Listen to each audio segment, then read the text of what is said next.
क्या आपने कभी महसूस किया है कि ईंट और पत्थर से बना घर कभी कभी भीतर से एक युद्धभूमि बन जाता है, जहां हर दिन शब्दों के बाण चलते हैं और मन शांति के लिए तरसता है।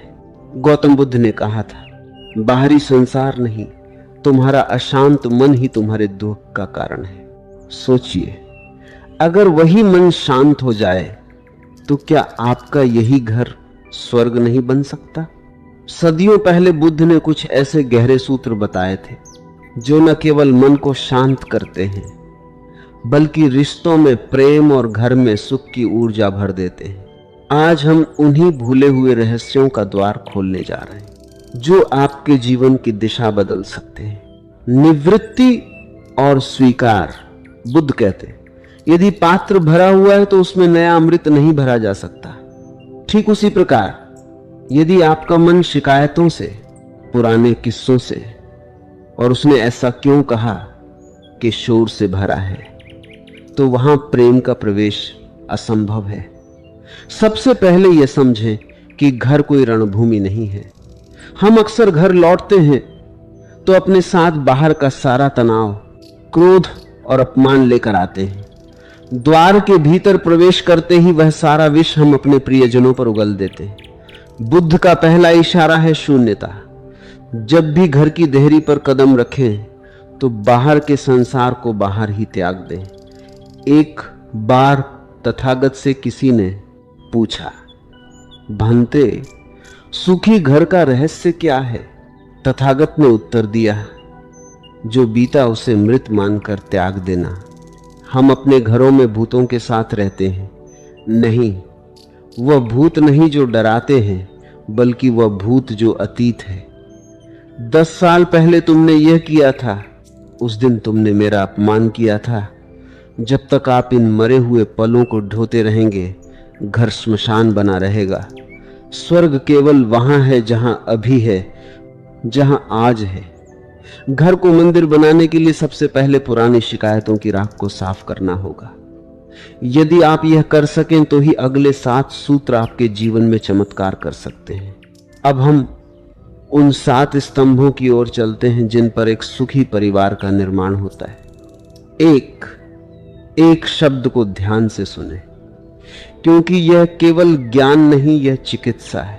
पहला सूत्र, वाणी का तप, कठोर वचनों का त्याग। घर में 90% समस्याएं केवल एक चीज से उत्पन्न होती हैं, हमारी जीभ। बुद्ध ने कहा था, शब्दों में वह शक्ति है जो बिना शस्त्र के भी घाव कर सकती है, और वह शक्ति भी है जो मृत को भी जीवन दे सकती है। अक्सर हम अपनों के साथ ही सबसे अधिक क्रूर हो जाते हैं। हम सोचते हैं, ये तो अपना ही पुत्र है, ये तो अपनी ही पत्नी या पति है, इन्हें कुछ भी कहा जा सकता है। हम अपमानजनक शब्दों का प्रयोग करते हैं, हम ताने मारते हैं। याद रखें, शरीर पर लगा घाव समय के साथ भर जाता है, किंतु वाणी से किया गया प्रहार मन के भीतर तक उतर जाता है। जब भी क्रोध आए और मुख से कुछ कड़वा निकलने वाला हो, तो तथागत का यह सूत्र याद रखें, मौन। जब आप क्रोध में हो तो आपका सत्य भी असत्य की तरह चुभता है। उस समय मौन धारण करना ही सबसे श्रेष्ठ उपाय है। घर को स्वर्ग बनाने के लिए नियम बनाएं कि इस घर की दीवारों के भीतर चिल्लाना वर्जित है। यदि बात कहनी है, स्वर धीमा रखें। जिस घर में संवाद का स्वर ऊंचा होता है, वहां लक्ष्मी और शांति कभी निवास नहीं करती। मीठा बोलने का अर्थ यह नहीं है कि आप झूठ बोलें, बल्कि यह है कि सत्य को भी ऐसे थाल में परोसें कि वह कड़वा न लगे। जैसे एक मां कड़वी औषधि को शहद में मिलाकर शिशु को देती है, वैसे ही अपनी आलोचना को भी प्रेम के आवरण में लपेट कर दें। दूसरा सूत्र, श्रवण की कला। सुनना सीखें। आज के समय में हर कोई बोलना चाहता है, कोई सुनना नहीं चाहता। पिता अपने पुत्र को सुना रहा है, पुत्र पिता पर चिल्ला रहा है, पत्नी पति को सुना रही है। ये घर नहीं, ये एक ऐसा बाजार बन गया है जहां सब विक्रेता हैं, खरीदार कोई नहीं। बुद्ध कहते हैं, दूसरे को सुनना उसे सम्मान देने का सबसे ऊंचा रूप है। जब आपके परिवार का कोई सदस्य, चाहे वह छोटा बालक हो या वृद्ध, कुछ कह रहा हो, तो उसे केवल उत्तर देने के लिए मत सुनिए, उसे समझने के लिए सुनिए। अक्सर हम सुनते ही इसलिए हैं ताकि हम अपनी बात रख सकें, ताकि हम उसे गलत साबित कर सकें। यह अहंकार का खेल है। कल्पना करें, आपके पास कोई अपनी व्यथा लेकर आया है और आप मोबाइल में व्यस्त हैं या टीवी देख रहे हैं। आपने उसकी बात तो सुनी, पर उसे सुना नहीं। इससे उसके मन में एक ग्रंथि बन जाती है कि मेरा कोई महत्व नहीं है, और यही छोटी छोटी ग्रंथियां आगे चलकर विशाल नफरत का रूप ले लेती। आज से यह नियम ले, जब भी कोई आपसे बात करे, अपने सारे कार्य रोक दें, उसकी आंखों में देखें, उसे अनुभव कराएं कि इस क्षण में उसके शब्दों से अधिक महत्वपूर्ण और कुछ नहीं। एक अच्छा श्रोता घर के तनाव को सोख लेता है। तीसरा सूत्र, प्रतिक्रिया नहीं, प्रत्युत्तर। बुद्ध का जीवन देखें। लोग उन्हें गालियां देते थे, उन पर थूकते थे, लेकिन वे कभी प्रतिक्रिया नहीं करते थे। वे सदैव शांत रहते थे। हम क्या करते हैं? सामने से एक चिंगारी आती है और हम बारूद बन जाते हैं। किसी ने एक कटु शब्द कहा, हम 4 सुना देते हैं और फिर हम कहते हैं शुरुआत उसने की थी। घर को नरक बनाने का सबसे सरल उपाय है प्रतिक्रिया करना। जैसे को तैसा का नियम जंगल में चलता है, परिवार में नहीं।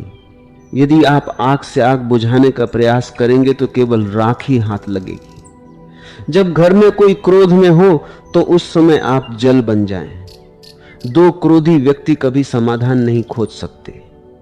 यदि सामने वाला चिल्ला रहा है तो उस समय उसे जीतने दें, क्योंकि जो अपने क्रोध से हार गया वह वैसे भी हारा हुआ है। उसकी हार पर अपनी जीत का ध्वज मत फहराएं। कुछ समय पश्चात जब उसका ज्वार उतर जाएगा तब वह स्वयं लज्जित होगा। आपकी शांति उसे बिना कुछ कहे ही बदल देगी। इसे कहते हैं सहनशीलता की शक्ति। चौथा सूत्र, अपेक्षाओं का विसर्जन, नो एक्सपेक्टेशंस। दुख का मूल कारण क्या है? बुद्ध ने स्पष्ट कहा है, तृष्णा। और रिश्तों में तृष्णा का रूप होता है अपेक्षा।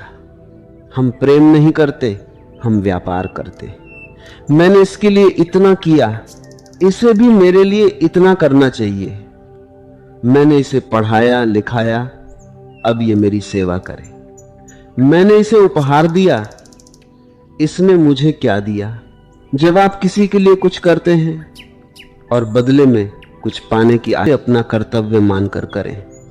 जिस दिन आप अपनी अपेक्षाओं को शून्य कर देंगे, उस दिन आपको जो भी मिलेगा वह आपको उपहार जैसा लगेगा। और यदि कुछ न भी मिले तो भी आपको दुख नहीं होगा, क्योंकि आपने तो आशा ही नहीं की थी। सोचिए, एक पुष्प जब खिलता है और अपनी सुगंध बिखेरता है तो क्या वह राहगीरों से धन्यवाद की अपेक्षा करता है? नहीं, उसका स्वभाव है महकना। आपका स्वभाव होना चाहिए प्रेम देना। सामने वाला पात्र है या नहीं, ये उसका दुर्भाग्य हो सकता है, पर आप अपने स्वभाव से मत गिरिए। 5वां सूत्र, क्षमा का दान। एक घर में 4-5 अलग अलग विचारों और संस्कारों के लोग साथ रहते हैं, टकराव होना स्वाभाविक है।